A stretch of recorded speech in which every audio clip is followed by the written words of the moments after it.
Hola jóvenes, ¿cómo están todos? Muy buenos días. Buenos días con todos, todas. Van a disculpar, tuve que poner el cargador de la laptop y se me cayó el cargador, no sabía dónde estaba la pista. Y encima no sabía dónde conectarla. Pero bueno, ya está cargando. Bien, el día de hoy vamos a hablar acerca de niveles de organización de los seres vivos. Bien, buen día con todos. Buen día Daniela, buen día Francis, ¿cómo estás? Buen día Mier, ¿cómo estamos?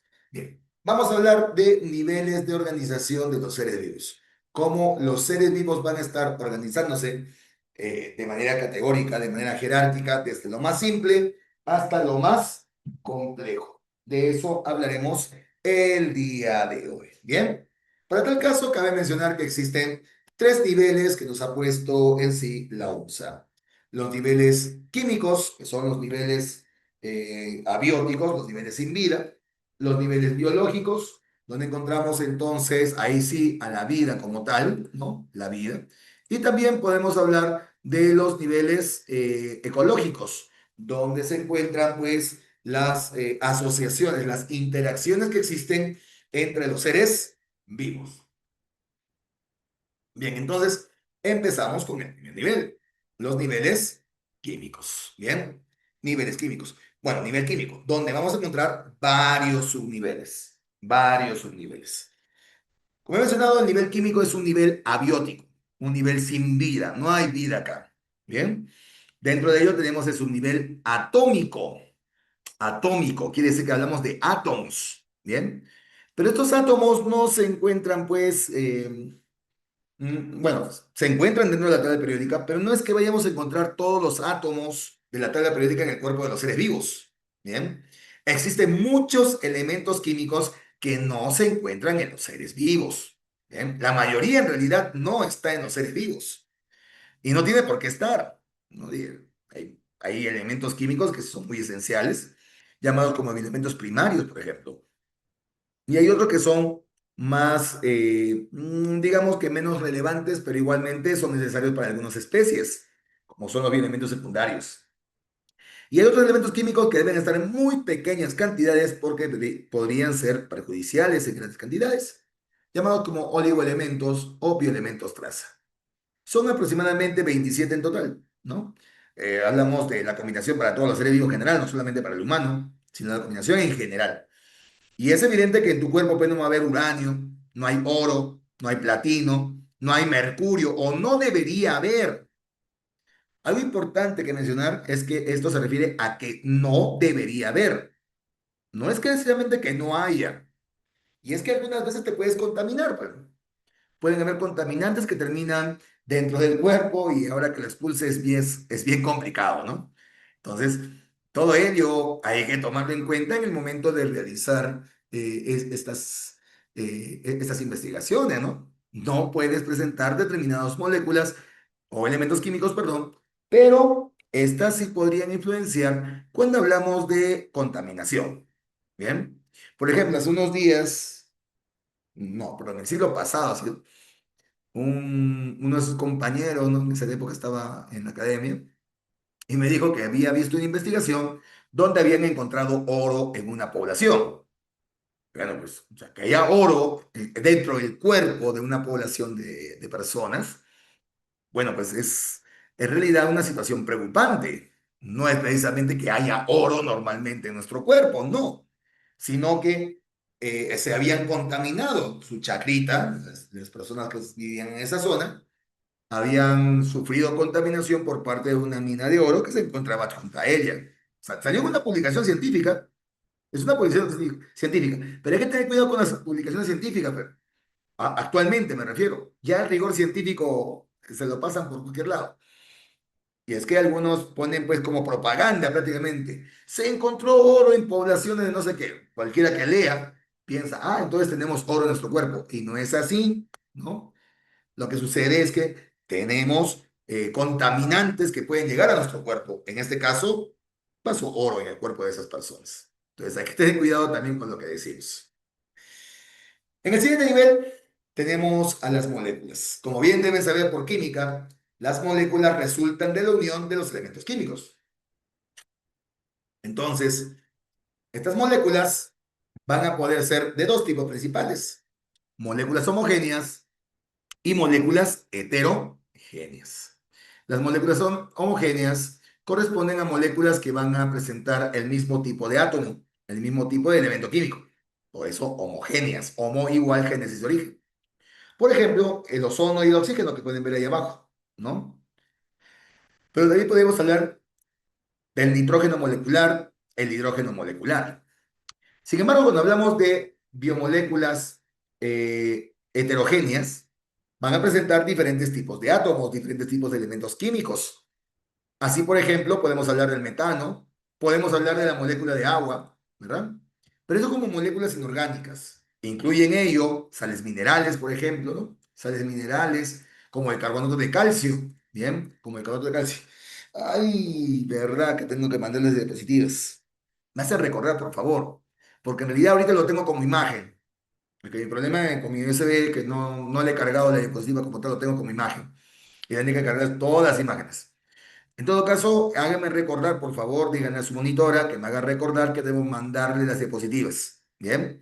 Si no se las mando, por favor, que me llamen la atención, porque yo me olvido. No, por medio de su monitora, yo no puedo, yo no puedo darle mi número personal por medio de la monitora, y menos darle la dirección de mi casa, pero no sean malos, que quieren hacerme extorsión ya seguramente. Bueno, al punto. Como estaba mencionando, tenemos biomoléculas heterogéneas inorgánicas, pero también existen biomoléculas heterogéneas orgánicas. Igual que en la química, tú vas a encontrar química inorgánica y orgánica, y en la química orgánica pues encuentras largas cadenas de carbono. Bien, es evidente que cuando hablamos de biomoléculas orgánicas, heterogéneas orgánicas, nos referimos a esas largas cadenas de carbono. Y ya ustedes lo han estudiado esto en bioquímica. Tiene lo que vendría a ser glúcidos, lípidos, proteínas y ácidos nucleicos. Estas son biomoléculas orgánicas, pero cabe mencionar que en el nivel molecular, bueno, su nivel molecular, se encuentran las más simples, las más sencillas, los monómeros de esas moléculas. Si hablamos, por ejemplo, de carbohidratos, de glúcidos o azúcares, entonces nos estaremos refiriendo a los monosacáridos, como la glucosa, la fructosa, la lactosa, la manosa, la idosa, etcétera, etcétera. Si estuviéramos hablando, por ejemplo, de lípidos, tendríamos que hablar de los ácidos grasos y los alcoholes. Si hablamos de proteínas, deberíamos hablar de los aminoácidos. Y si hablamos de los ácidos nucleicos, estaríamos mencionando a los nucleótidos. Los nucleótidos. ¿Bien? ¿Ok? Esto dentro de lo que es el subnivel molecular. ¿Bien? Molecular. Ahora, este subnivel, las moléculas, se pueden unir y formar macromoléculas. ¿Bien? Formar macromoléculas. En ese sentido, entonces, podemos observar que resultan de la unión de varias moléculas. Bien, varias moléculas. Entonces, si hablamos de macromoléculas, pues es lógico hablar del almidón. Bien, el almidón. El almidón está formado por varias glucosas. Y mencionar entonces que obviamente el almidón en sí es una macromolécula porque tienen cientos o miles de glucosas unidas. Lo mismo sucede, no, lo mismo sucede con la celulosa y con el glucógeno. Y si hablamos de lo que son lípidos, pues podemos hablar de fosfolípidos, de ceras, de triglicéridos, ¿no? Etcétera, etcétera. Y si hablamos de ácidos nucleicos, pues nos referiremos precisamente a los ADN y ARN, las típicas polidesoxirribonucleótidos y los polirribonucleótidos, ¿verdad? Todas ellas se encuentran dentro del subnivel de las macromoléculas. Sin embargo, hay dos macromoléculas que tienen un trato especial, ¿sí? Un trato especial. Hablamos de priones y viroides. Priones y viroides. Bien. Los priones son proteínas, son solamente eso, proteínas. Pero estas proteínas generan alteraciones en el cuerpo de los organismos vivos. Entonces, ahí tenemos que tener en cuenta que son proteínas simplemente, así que son simplemente macromoléculas. Y por otro lado tenemos a los viroides, que los viroides son ARN. ARN. Bien, claro, son mal plegadas, pero siguen siendo del mismo nivel macromolecular. Lo mismo pasa con los viroides, que también son básicamente ARN, pero causan enfermedades principalmente en plantas, bien, en plantitas. Ambos siguen siendo macromoléculas. Pasamos al siguiente nivel. Subnivel, o bueno, subnivel supramolecular. Las supramoléculas, ¿bien? Supramoléculas. Mm, En este caso, las supramoléculas corresponden a la unión de varias macromoléculas, ¿bien? Un ejemplo clásico de ello es justamente la membrana biológica, la membrana celular. A ver, ponerlo acá. Bien. La membrana celular. Que como pueden observar, todas estas pelotitas, ¿verdad? Corresponden a fosfolípidos. Y ya habíamos mencionado que los fosfolípidos eran macromoléculas, unidas a oligosacáridos que forman el glucocálix, por ejemplo, unidas también a colesterol, que es una molécula, el colesterol es una molécula, no es macromolécula, y también proteínas, ¿bien? Sean globulares o fibrosas, hay proteínas. Todo tipo de membrana biológica, entonces, corresponde a una supramolécula, sea la membrana del sistema de endomembranas, retículo endoplasmático rugoso, liso, aparato de Golgi, sea de los organelos, ¿bien? O sea de la membrana celular como tal. Pero si hablamos de lo que es el núcleo, ahí tenemos la carioteca, que tiene dos membranas nucleares. Sigue siendo supramoléculas, ¿bien? Su estructura sigue siendo simplemente supramolecular. Supramolecular, ¿bien? Ok. Fuera de ello, también tenemos los ribosomas, que también están formados por varias macromoléculas, principalmente ARN ribosómico y proteínas. Si hablamos del centriolo, ¿verdad? El centriolo como tal también es una supramolécula, ya que ésta se presenta con millones de pequeños tubulinas. Estas proteínas son tubulinas que forman microtúbulos y esos microtúbulos son los que después formarán al centriolo, ¿no? Al centriolo. También es una supramolécula, ¿bien? Igualmente también cilios y flagelos. Pero ojo, ojo, yo sé que tú ahorita mismo vas a decir, pero profe, ribosoma y centriolo no eran organelos. Sí, pero no estamos hablando de citología, estamos hablando de subnivel supramolecular, ¿ya? Subnivel. O sea, estamos hablando de niveles de organización. No estamos hablando de la citología, voy a repetir. Estamos hablando de niveles de organización. Bien. Otro también que se encuentra en ese subnivel son los nucleolos. Bien. El nucleolo, ahí está. Ay, caracho. Un toque también. Vamos a ver si podemos hacer zoom. Zoom. Ahí está. ¿Sí? El nucleolo está integrado principalmente por ADN, por proteínas y también ARN. ¿Verdad? Es una estructura también bastante complicada. La carioteca como tal, sí, la carioteca también es una supramolécula. Bien. Integrada simplemente por membranas, pero son membranas que siguen teniendo sus estructuras como son independientes. Así que sí, es una supramolécula. Igualmente también tenemos la cromatina y los cromosomas. Cromatina y cromosomas, que resultan de la unión de proteínas como las histonas y también el ADN. El ADN. Bien. Ahora, la cromatina y cromosomas son lo mismo desde el punto de vista morfológico, pero fisiológicamente la cromatina está más dispersa y el cromosoma está más condensado. Es la única diferencia. Bien, es la única diferencia. Esto también son supramoléculas, nucleolo, cromatina, cromosomas. Y cómo no, también mencionar los virus, ¿no? Los famosos virus.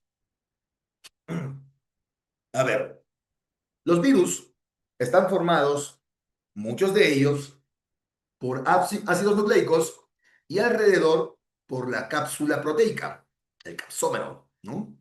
Las cápsides. Bueno, esta estructura es proteica, lo de adentro es ácido nucleico. Como tal es una supramolécula. pero también incluso los virus más complejos que presentan estructuras lipídicas, como en el caso de lo que son los coronavirus, donde aparte de la proteína también se presenta ese lípido. Bien, técnicamente entonces tenemos que supramoléculas corresponden a la unión de varias macromoléculas. Bien, ojo, no vas a confundir virus con viroides, no son lo mismo. Bien, como pueden observar, los virus son más complejos por el hecho mismo de presentar una capa más. Bien, ok. Y finalmente ya para terminar con este nivel, tenemos a los organelos. Organelos, bueno, los orgánulos celulares en sí, son técnicamente supramoléculas de alta complejidad. Son mucho más complejos que una supramolécula normal. Y te vas a dar cuenta fácilmente de ellos porque siempre vas a encontrar algún organelo de membrana. Diferente a lo que vendría a ser un ribosoma o un centriolo, que son los que no tienen membrana. Pero toma en cuenta que aquí estamos hablando de niveles de organización. No estamos hablando de citología. Si habláramos de citología, sí, ribosoma y centriolo son organelos, bacán. Pero estamos hablando desde el punto de vista de niveles de organización. Es decir, desde el punto de vista de complejidad. Nada más de la complejidad. Por eso mismo, cuando vemos organelos, nos referimos principalmente a aquellos que tienen mayor complejidad que las supramoléculas. Pero, en este caso, vamos a observar además eh, que, la, que la membrana los define. En el interior suelen presentar diferentes tipos de moléculas que controlan ellas mismas, incluyendo su propio ADN en algunos casos y ribosomas como son mitocondrias y cloroplastos. Y en otros simplemente van a estar reservando algún tipo de sustancia, que puede ser una sustancia reservante, que puede ser grasas, por ejemplo, triglicéridos, por el caso de las vacuolas, como las que se encuentran en el tejido adiposo, agua y sales minerales típicas que vamos a encontrar en el caso de plantas, ¿no? La vacuola vegetativa. Igualmente también en protistas también se pueden encontrar algunas de estas, la vacuola pulsátil. Y si hablamos de lo que vendría a ser los citosomas, estos se caracterizan sobre todo por la presencia de enzimas en el interior. Estas enzimas catalizan reacciones químicas. Dentro de los principales citosomas pueden encontrar lisosomas, peroxisomas, glioxisomas, hidrogenosomas. Son típicos organelos entonces que van a estar generando una función dentro de la célula. Bien, función dentro de la célula. Listo, acá. Eso vendría a ser lo que corresponde a los organelos. Y me olvidaba de uno, perdón, me olvidaba de un organelo importante, el núcleo. Bueno, un subnivel organelo, el núcleo. El núcleo es, ojo, subnivel organelo. Bien.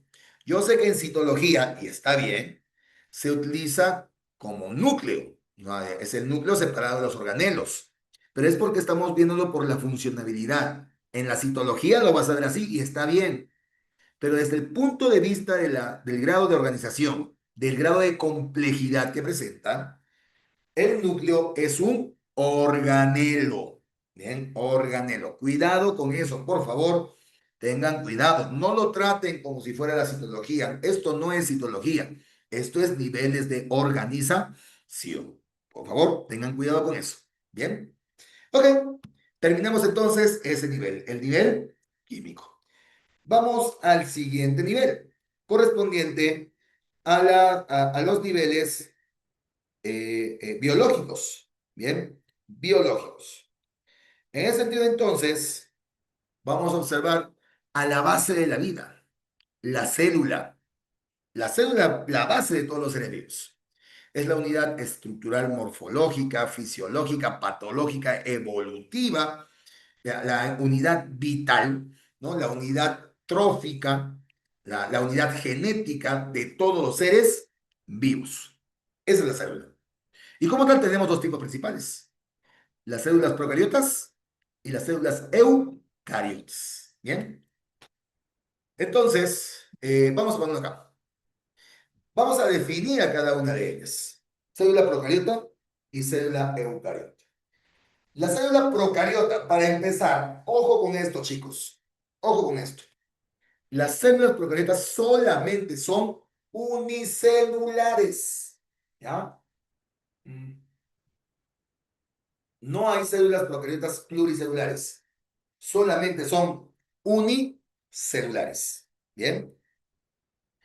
Profe, que yo he visto, mi tía enfermera me ha dicho ver un estreptococo. ¿El estreptococo es pluricelular? No, los estreptococos no son pluricelulares. Los estreptococos son una colonia. Bien, no es un solo ser, son varios seres unicelulares. Bien, en ese sentido, entonces, tenemos que organismos procarióticos pueden ser unicelulares solitarios o coloniales.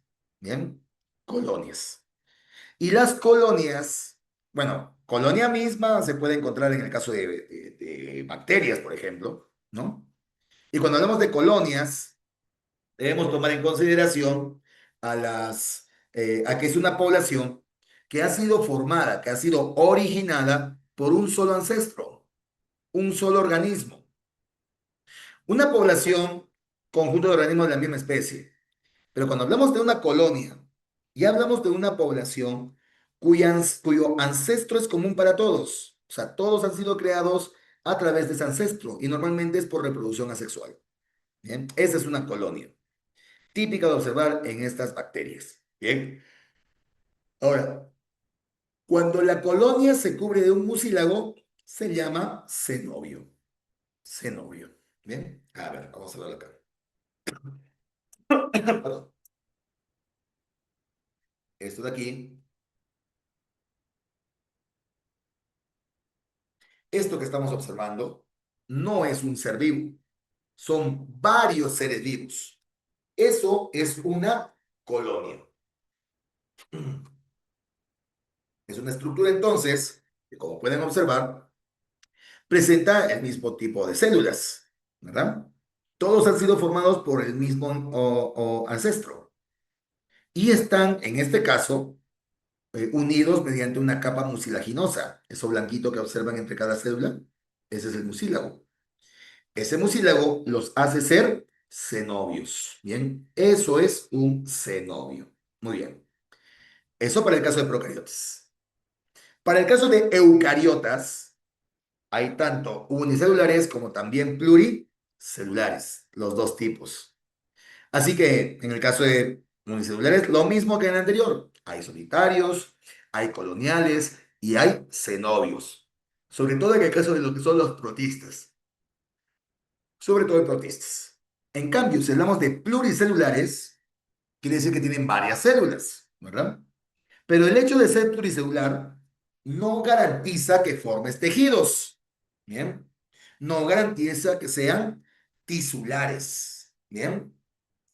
Los que no forman tejidos son denominados como talofíticos y los que forman tejidos tisulares. Entonces, los talofíticos tienen las mismas formas celulares. Todas sus células son parecidas o son muy similares, lo que hace que todas vayan a desarrollar las mismas funciones, los mismos trabajos. No hay una distribución del trabajo. Bien. Por ejemplo, pluricelulares talofíticos típicos son los hongos pluricelulares y las algas pluricelulares.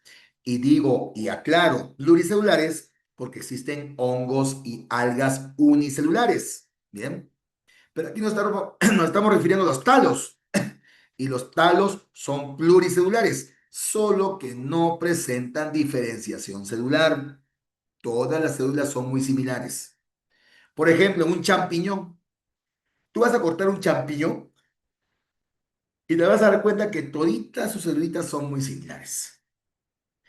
Profe, yo he visto algas y las algas tienen hojas, las algas tienen tallo, las algas tienen raíz. A ver, a ver, chivolo pulpín. Hojas no tienen las algas. Las algas tienen filoides. Filoides, así se llaman. Y reciben ese nombre porque no tienen tejidos en el interior.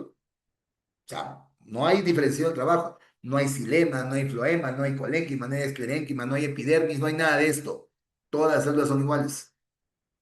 Lo mismo pasa con el tallo, pero no se llama tallo. Se llama cauloide. Cauloide. Por favor, no se olviden de la A. A ver, una vez he estado haciendo esto, poniendo así las clasificaciones y demás. Y en el colegio agarro, pongo cauloide. Y un chibolo se olvida de ponerle la A. No sea malo, pero no, también suena grosero.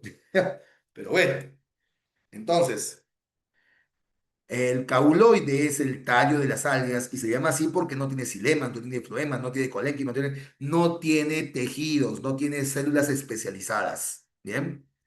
En cambio, los únicos reinos que presentan tejidos que tienen células que se han especializado corresponderían a los animales y las plantas. Tanto animales como plantas pueden llegar a ser tisulares, porque en plantas puedes encontrar xilema, floema, colénquima, esclerénquima, epidermis, peridermis, ¿cómo son estos? Secretores y demás, ¿no? En el caso de animales, pues lo que ya han estudiado, epitelial, conectivo, muscular y nervioso, son clásicos, ¿verdad? Son clásicos. Bueno, esa es la diferencia. Podemos ver aquí, por ejemplo, veamos acá. Si vemos esta imagen, algunos pueden decir que es una colonia, pero en realidad este es un solo ser vivo. Este de aquí es un alga y es un talo. Pueden observar todas sus dedos iguales. Es una estructura completamente talofítica. Solamente animales y plantas son los únicos que presentan tejidos. Sus células han diferenciado. Mira tú, una neurona no es igual a una célula cartilaginosa y mucho menos va a ser esta igual a una célula muscular. Hay muchas diferenciaciones. ¿Bien? Ok. Ahora, en el caso de los tejidos, estos se pueden unir para formar órganos. Bien, o sea, los órganos son el conjunto de tejidos. Y los órganos se forman para formar aparatos y o sistemas. Ok, aparatos y o sistemas. ¿Por qué te pongo aparatos y o sistemas? Para empezar, la UNSA no toma en consideración una diferencia entre ellos. O sea, trata aparatos y sistemas como si fueran lo mismo. Bien. Eso para nuestros intereses. Entonces, para lo que nosotros estamos viendo, aparatos y sistemas son lo mismo. Sin embargo, en otras universidades, como por ejemplo San Marcos y otros textos, se puede observar una pequeña diferencia entre aparatos y sistemas. ¿Bien? ¿Cuál es la diferencia? Que en el caso de los sistemas, se consideran órganos homogéneos, órganos muy similares unos a otros. ¿Bien? Por ejemplo, el sistema nervioso está formado por neuronas y neuronía. El sistema óseo, primero que nada, el sistema esquelético, está formado por huesos y todos son muy similares los huesos, ¿verdad? El sistema muscular está formado por músculos y todos los músculos son muy similares. Ellos son sistemas. Y si hablamos de aparatos, podríamos hablar de aparato digestivo, por ejemplo. Lo que tengo en la boca, las estructuras de la boca, mejor no es lo que tengo en la boca, suena raro, pero las estructuras de la boca son diferentes a las que presentan el hígado. Las del hígado son diferentes a las del páncreas y estas también son diferentes al tubo digestivo. Ese es un aparato. Por eso que vemos aparato digestivo, aparato respiratorio, aparato secretor, aparato reproductor. ¿Bien?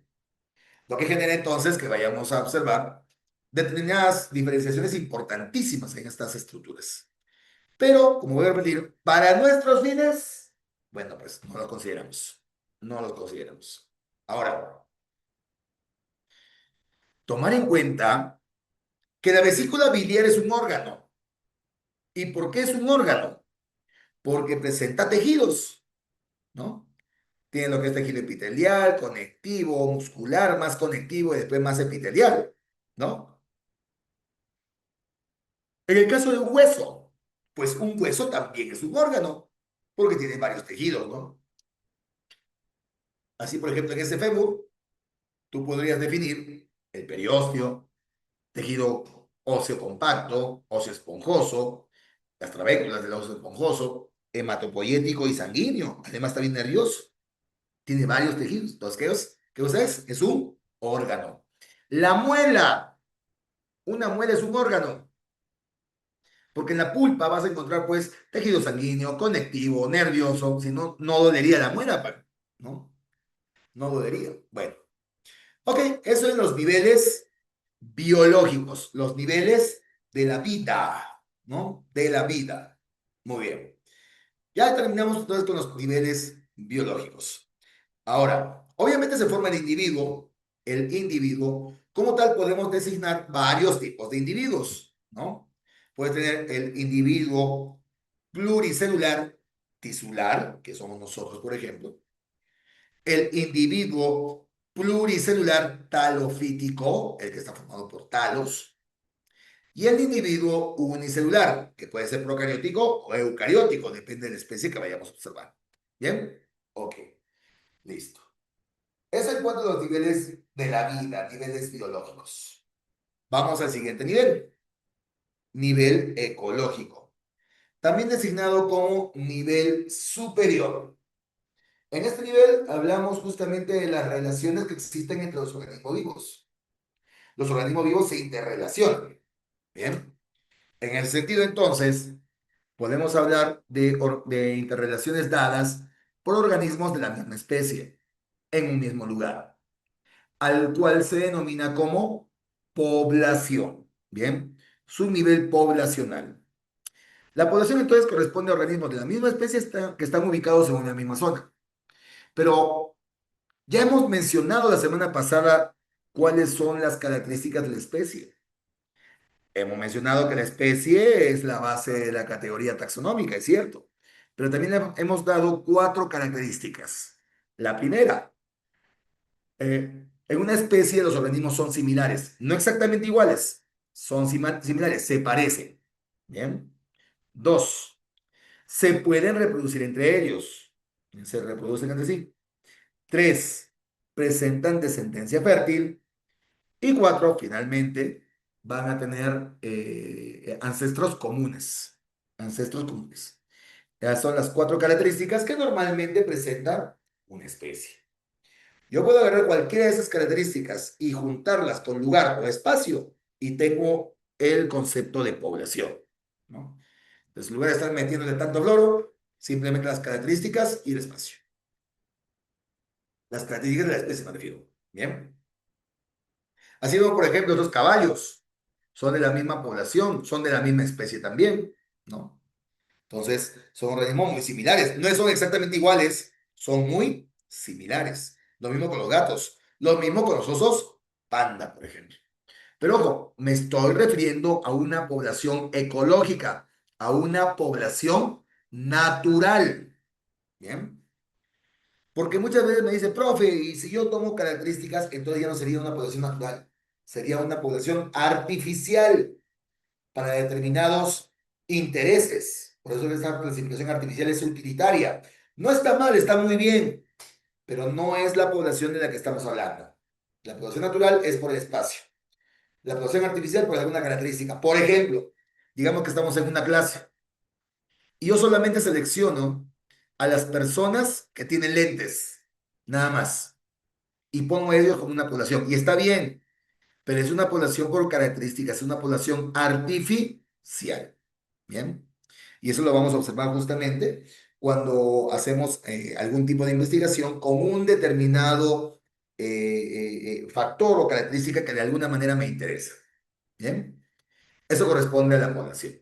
Además, la población también es la base de la evolución.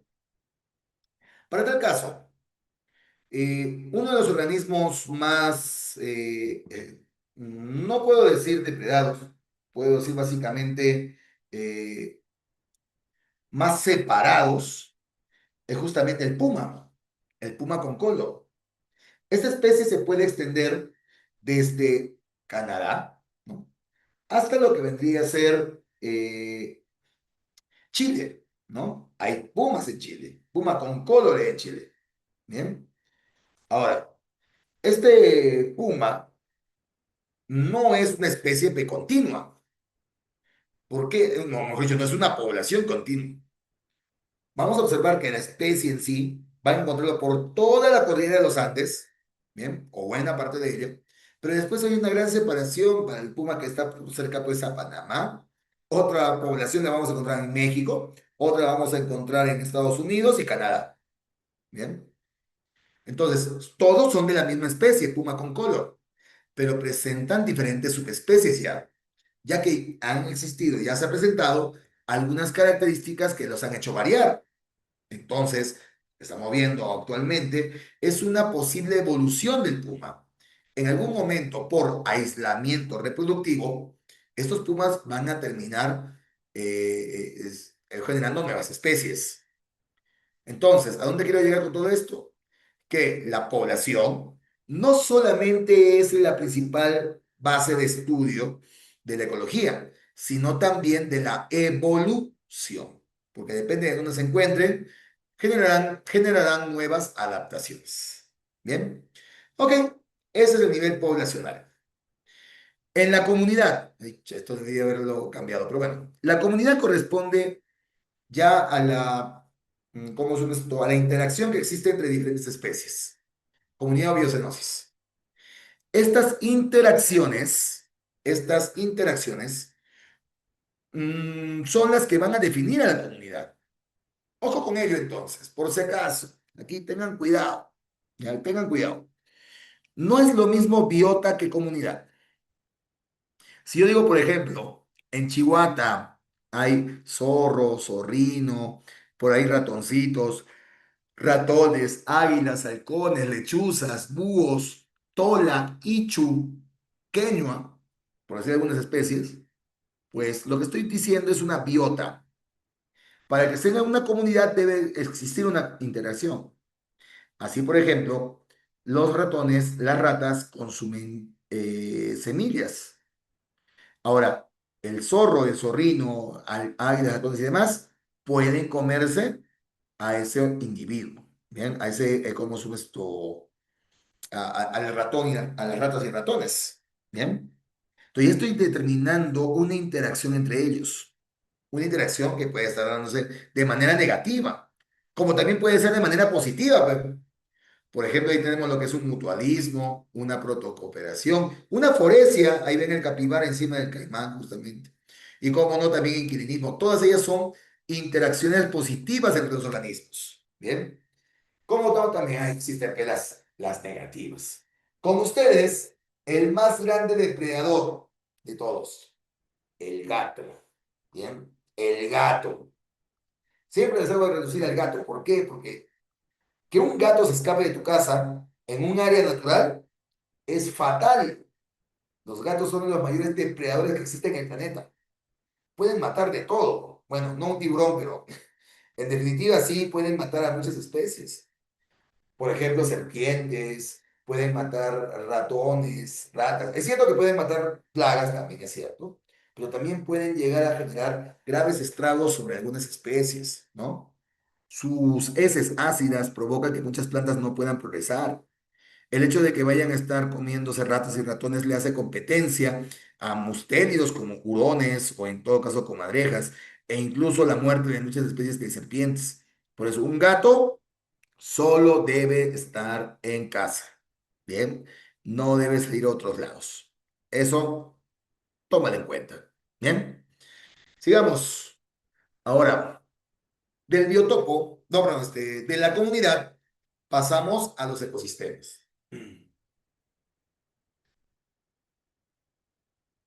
¿Qué son los ecosistemas?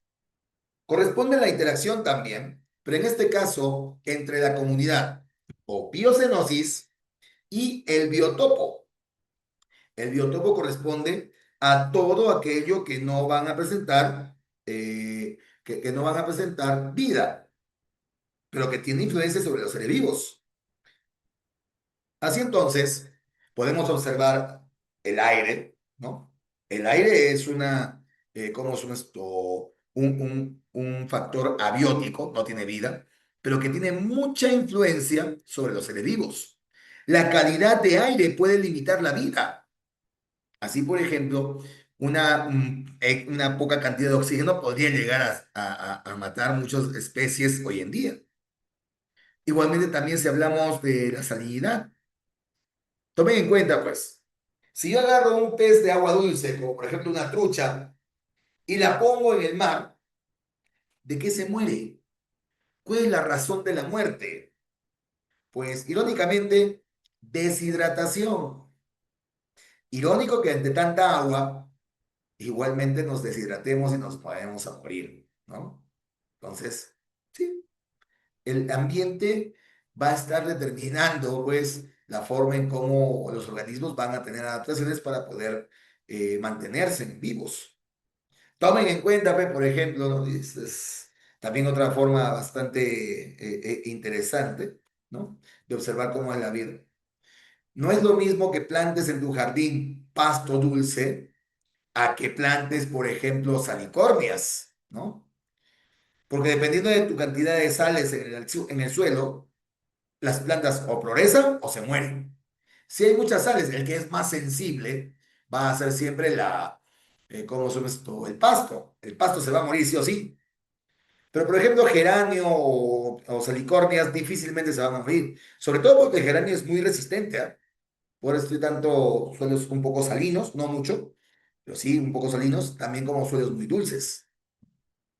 La biocenosis, los seres vivos entonces pueden sobrevivir bajo determinadas mutaciones frente a esos factores abióticos, siempre y cuando estas mutaciones, siempre y cuando esta forma de evolución lo favorezca, ¿no?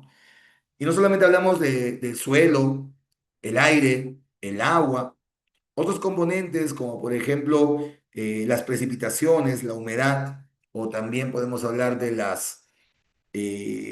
¿cómo se llama? De los factores sidéricos, los factores fuera de este planeta, condicionan también la vida en este planeta.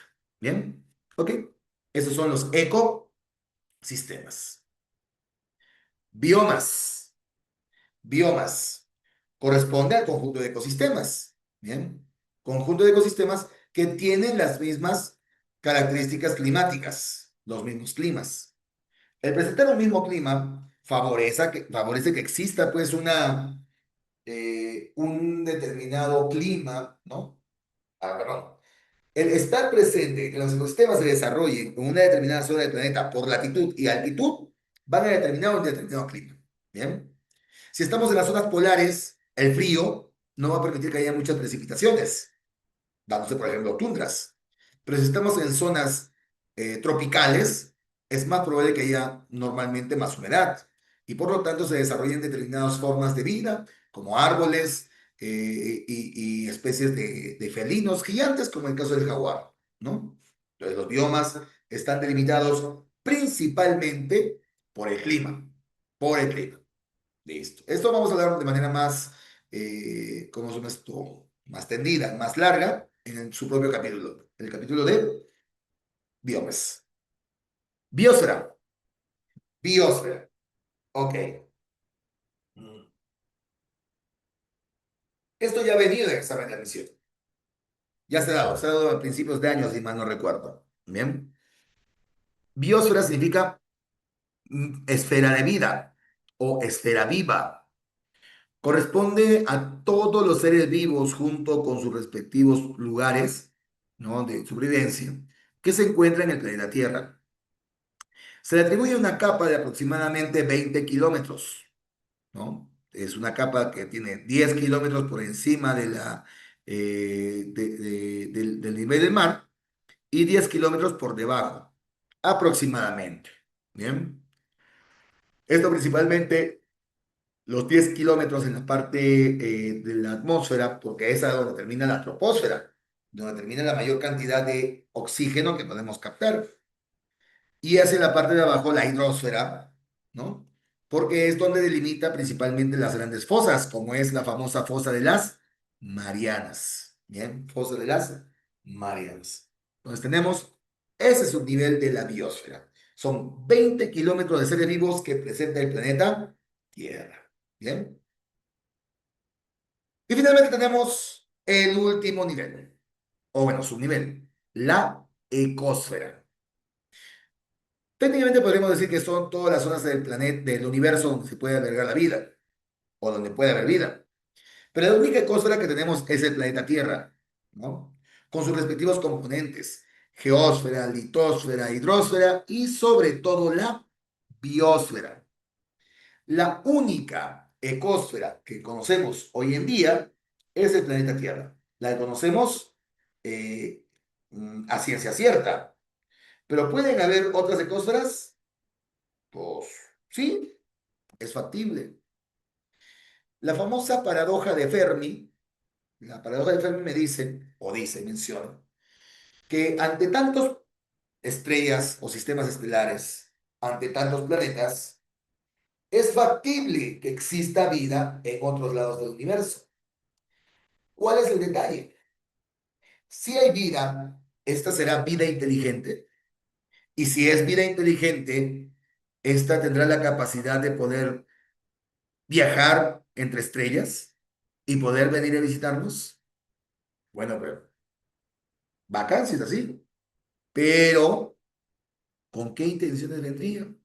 ¿No? ¿Cuáles serían sus ambiciones? Pues, para esto existe otra hipótesis, la famosa hipótesis del bosque oscuro. Bueno, se menciona entonces que así haya vida en otros planetas, estos no van a querer manifestarse así nada más, porque todos en algún momento somos cazadores. La civilización más avanzada es la que podría llegar a dominar a las otras civilizaciones. Entonces, si viene una civilización de otros planetas hacia este planeta, ¿con qué intenciones vendría? ¿No? Eso es lo que me dice la paradoja, la hipótesis del bosque oscuro, ¿no? Todos somos como cazadores en un bosque oscuro. La pregunta es, ¿dejaríamos que nosotros, no, dejaríamos que nos vayan a conquistar? ¿Nosotros daríamos nuestra posición a otras especies de interestelares? Pues, ¿qué creen? Ya cometimos un detallito con eso. Si bien es cierto, le debemos mucho de ciencia a Carl Sagan, en uno de los Voyager, creo que fue en el Voyager 5, le puso justamente, uy, Thanos, le puso justamente una señal con clave Morse, ¿no? Para que pueda ser emitida a otras zonas del universo. Y estas señales con clave Morse reúnen la información del ADN de este planeta. Entonces, ya valió, jóvenes, ya valió. Bueno, por ahora, la única costra que conocemos es el planeta Tierra. Extrañamente, nuestro planeta tiene muchas capas que nos permiten favorecer la vida. Una atmósfera con una banda de Van Allen bendita que nos ha ayudado hasta ahora a evitar los grandes vientos solares que nos podrían exterminar como especies hace bastante tiempo ya. Pero felizmente que esta banda todavía funciona. Una capa de ozono que evita que nuestras moléculas se destruyan, ¿no? Igualmente, suficiente cantidad de oxígeno, suficiente cantidad de agua, un suelo bastante apropiado para poder permitir la vida en el planeta, al menos en una buena parte de las estaciones, ¿no? Etcétera, etcétera. Entonces, la ecosfera es el último nivel ecológico, el último nivel de los niveles de organización de los seres vivos. Como ven, hemos ido de lo más simple, de lo más sencillo, desde el átomo hasta el universo. Bien, chicas, chicos, entonces lo dejamos hasta aquí nomás. Por favor, me hacen recordar mandarles más adelante, más tarde, las diapositivas. Porque, sí, yo les digo, me voy a olvidar. Bien, me voy a olvidar. A eso de la 1 de la tarde, más o menos, debo estar mandándoles, espero. Con fe, jóvenes, con fe. Bien, jóvenes.